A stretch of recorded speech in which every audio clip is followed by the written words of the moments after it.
Bismillahirrahmanirrahim.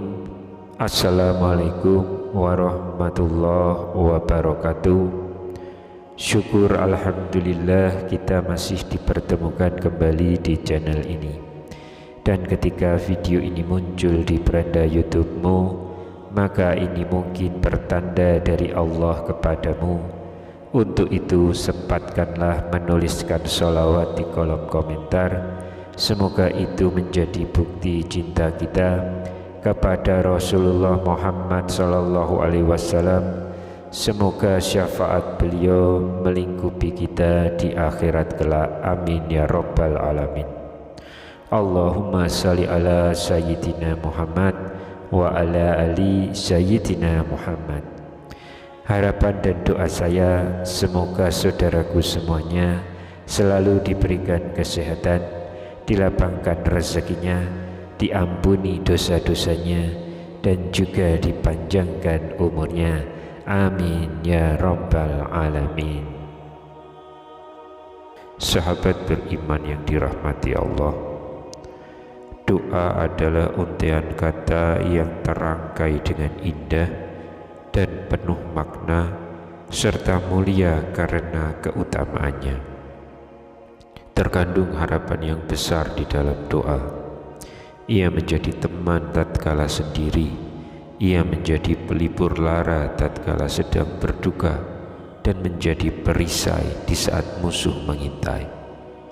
Allah berfirman, maka kami mengabulkan doanya, menganugerahkan Yahya kepadanya, dan menjadikan istrinya dapat mengandung. Sesungguhnya mereka selalu bersegera dalam mengerjakan kebaikan dan berdoa kepada kami dengan penuh harap dan cemas. Mereka adalah orang-orang yang khusyuk kepada kami. Quran Surat Al-Anbiya ayat 90. Ayat tersebut mengingatkan kita tentang kisah Nabi Ayub alaihissalam. Nabi Ayub alaihissalam adalah seorang nabi dari kalangan Bani Israel yang paling terkenal karena kesabarannya. Bahkan bisa dikatakan beliau itu adalah orang yang paling sabar di masanya, sehingga beliau kemudian dijadikan simbol kesabaran. Sehingga banyak orang kemudian biasanya berkata, sabarlah engkau seperti Nabi Ayub alaihissalam. Selain itu, Nabi Ayub alaihissalam adalah seorang nabi yang terkenal kaya raya, dengan harta berlimpah, dengan jumlah ternak yang sangat banyaknya. Namun meskipun demikian, Nabi Ayub alaihissalam tetap tekun beribadah kepada Allah dan tidak pernah berhenti melakukan kebaikan. Para malaikat di langit pun sampai terkagum-kagum dan membicarakan tentang ketaatan Nabi Ayub serta keikhlasannya dalam beribadah kepada Allah. Iblis yang mendengar pembicaraan para malaikat ini kemudian merasa iri dan ingin menjerumuskan Nabi Ayub agar menjadi orang yang tidak sabar dan celaka. Pada awalnya, iblis mencoba sendiri dengan menggoda Nabi Ayub agar tersesat dan tidak bersyukur kepada Allah. Namun usaha ini gagal. Nabi Ayub tetap kokoh imannya dan tidak tergoyahkan. Lalu iblis pun menghadap Allah dan meminta agar ia diizinkan untuk menguji keikhlasan Nabi Ayub. Iblis berkata, wahai Tuhanku, sesungguhnya Ayub senantiasa patuh dan berbakti kepadamu, senantiasa memujimu, tak lain hanyalah karena takut kehilangan atas nikmat yang telah engkau berikan kepadanya, karena ia ingin kekayaannya tetap terpelihara. Maka semua ibadahnya bukan karena ikhlas, cinta dan taat kepadamu. Andai kata ia terkena musibah dan kehilangan harta benda serta anak dan istrinya, belum tentu ia akan tetap taat dan ikhlas menyembahmu. Lalu Allah berfirman kepada iblis, "Sesungguhnya Ayub adalah hambaku yang sangat taat kepadaku. Ia seorang mukmin yang baik. Apa yang ia lakukan adalah untuk mendekatkan diri kepadaku, adalah semata-mata didorong iman yang teguh kepadaku." Iman dan takwa Ayub takkan tergoyahkan hanya oleh perubahan keadaan duniawi. Cintanya kepadaku takkan berkurang meskipun ia ditimpa musibah apapun yang melanda dirinya, karena ia yakin bahwa apa yang ia miliki adalah pemberianku yang sewaktu-waktu dapat aku cabut daripadanya atau aku jadikan berlipat ganda. Ia bersih dari semua tuduhan dan prasangkamu. Engkau, iblis, tidak rela melihat hamba-hambaku, anak cucu Adam, berada di atas jalan yang lurus, dan untuk menguji keteguhan hati Ayub dan keimanannya pada takdirku, maka aku izinkan engkau menggoda dan mencoba memalingkannya dariku. Kerahkanlah seluruh pembantumu untuk menggoda Ayub melalui harta dan keluarganya. Cerai-beraikan keluarganya yang rukun dan damai sejahtera itu. Lihatlah sampai di mana kemampuanmu untuk menyesatkan Ayub hambaku.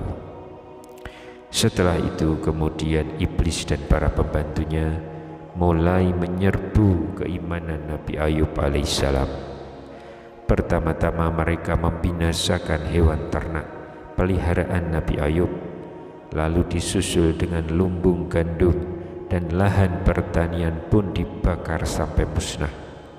Iblis mengira Nabi Ayub alaihissalam akan berkeluh kesah setelah kehilangan ternak dan lahan pertaniannya.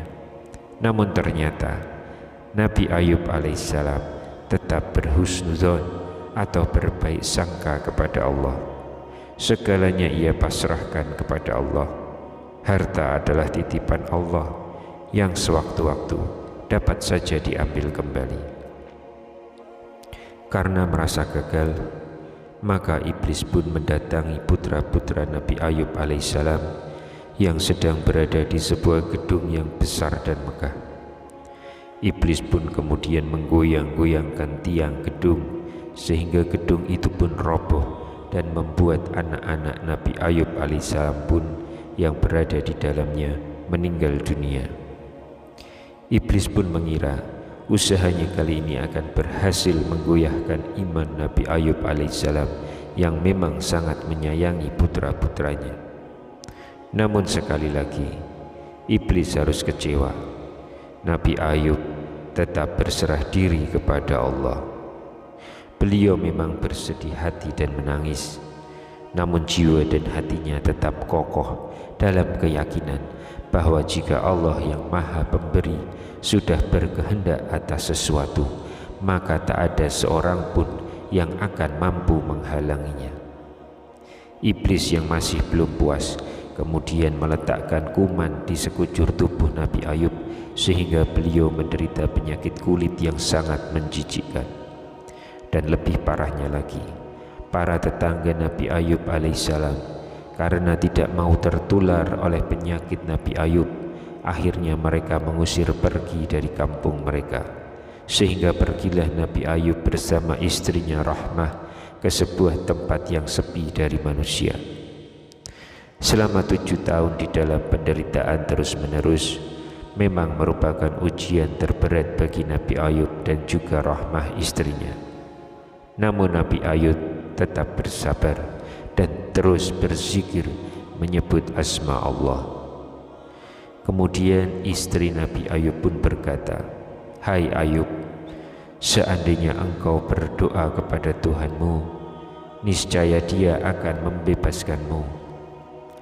Namun Nabi Ayub alaihissalam menjawab, "Aku telah hidup selama 70 tahun dalam keadaan sehat, dan Allah baru mengujiku dalam sakit selama 7 tahun.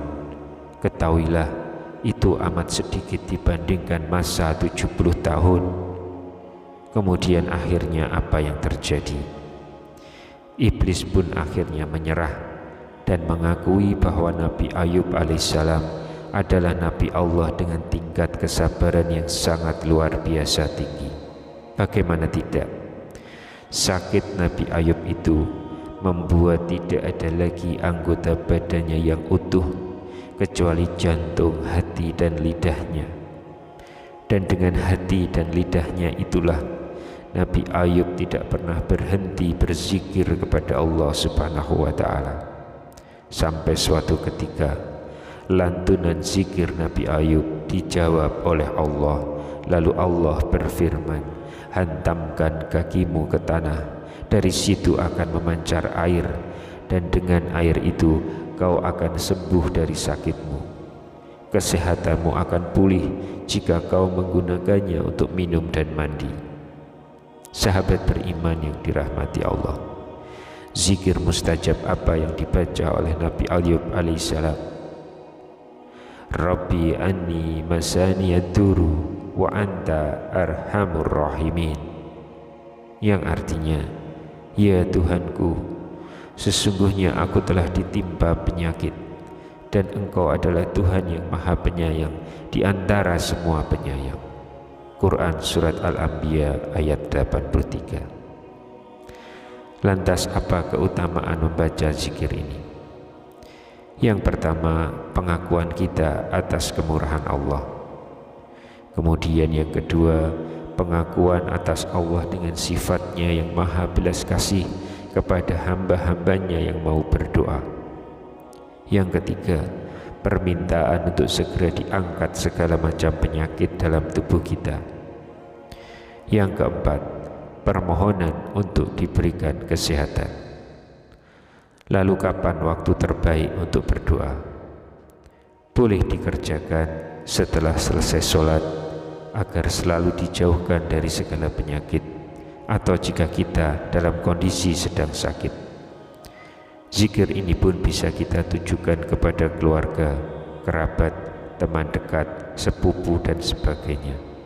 Asalkan kita berniat kepada Allah untuk diberikan kepada siapapun yang kita inginkan. Meskipun dari sisi medis, penyakit ini sulit untuk disembuhkan, insya Allah dengan zikir ini Allah akan berikan kemudahan dan segera mengangkat penyakit dari tubuh kita. Yang terpenting adalah lantunkan zikir ini dengan penuh keyakinan dan penuh pengharapan kepada Allah, lalu imbangi dengan berikhtiar.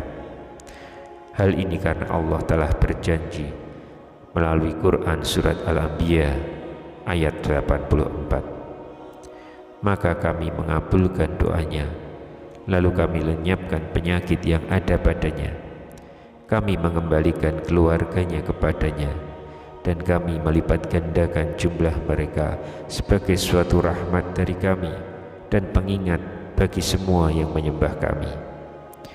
Dan yang menarik di sini adalah di akhir ayat dijelaskan, dan untuk menjadi peringatan bagi semua yang menyembah Allah. Ini berarti siapapun yang mengamalkan zikir ini dengan penuh pengharapan kepada Allah, maka akan disembuhkan penyakitnya, dan janji Allah adalah suatu kebenaran. Wallahu a'lam bishawab. Demikian yang bisa saya bagikan pada kesempatan kali ini. Semoga pembahasan ini dapat memberikan manfaat untuk kita semua. Amin ya rabbal alamin. Wassalamualaikum warahmatullahi wabarakatuh.